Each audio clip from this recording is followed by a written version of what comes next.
Everyone, good morning সবাইকে। দেখো স্নান টান সেরে এসে পড়েছি তোমাদের সাথে সকাল সকাল একটা ব্লগ শেয়ার করার জন্য। তো রান্না টান্না কমপ্লিট হয়ে গেছে, এখন আমি পুজো দেবো, বিপত্তারিণী মায়ের পুজো।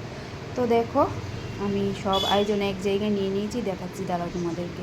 দেখো সব কিছু ফল টল এক জায়গায় নিয়ে নিয়েছি, যা যা পূজার উপকরণ লাগে তা এক জায়গায় গুছিয়ে নিলে মানে কাজটা করতে সুবিধে হয়।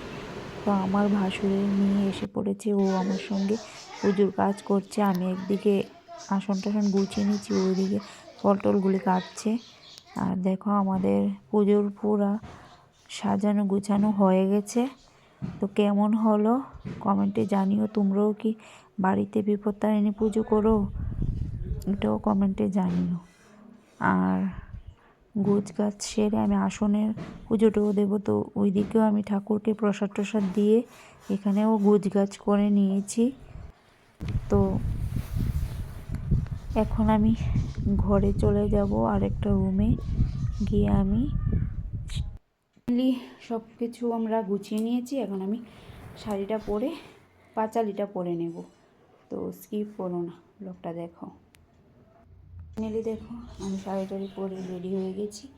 এখন ধূপকাঠি মোম জ্বালিয়ে নিয়েছি, এখন পুজোটা শুরু করে দেবো। তো এখন আমি দেখো পুজোটা শুরু করে নিচ্ছি। ঠাকুরকে প্রথমে উলু দিয়ে তারপর আমি পাঁচালি পরবো।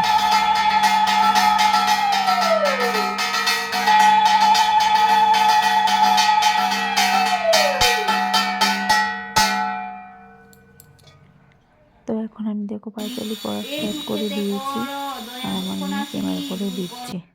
মহাশলে আসিল শ্রীমন্ত করিল।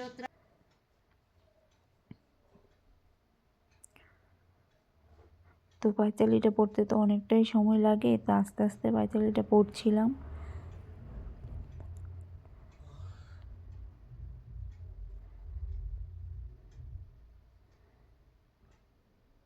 পায় শুনিয়া নারদ কহে পূজার পদ্ধতি আষাঢ়ের শুক্ল রচিবে আসনের উপরে দিও বাতাসা ও পান। পড়া শেষ, এখন ঘর থেকে বেরিয়ে পুকুরে যাচ্ছি।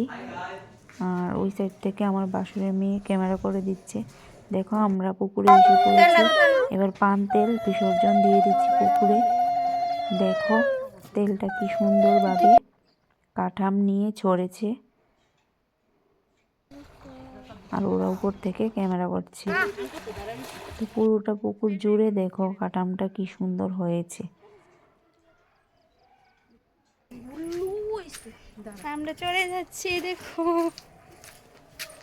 তো প্রসাদ টসাদ দিয়ে এখন আমি সন্ধ্যা হয়ে গেছে, আজকে আবার শনি পুজোও দেবো আমাদের বাড়িতে। দেখো আমি রেডি করে নিয়েছি।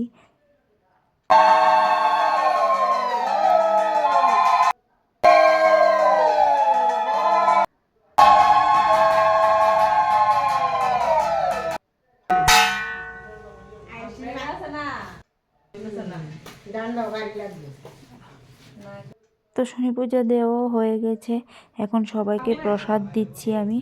এর আগে আমাদের ক্লাবেও আমি শনি পূজার আয়োজন করে পুজো দিয়ে এসেছি, তাই একটু অনেকটা রাত্রি হয়ে গেছে। তো সবাইকে টাটা।